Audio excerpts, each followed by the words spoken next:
Ngasi hiyangai nini panbat ningol chakauba numit asida tongan mafamsingda ningol oibisingna mapamda chatuna kumhai asi pangthoknakre.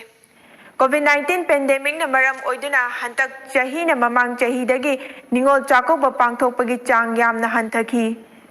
Puwarigi tatna thana yadraba machin maupa nungsinabagi oiba Meitei Natki chatnabi ningol chakaubagi thauram ngasi Agartaladasu pangthokre.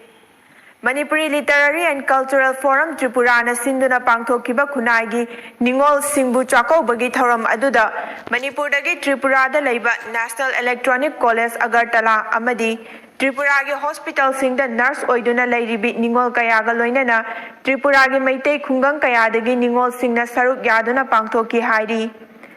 Mausagi chatnabi matung ina forum gi secretary Khoista Mangal na ningol singda khudol pot tamduna yaiforol nijaki hairi.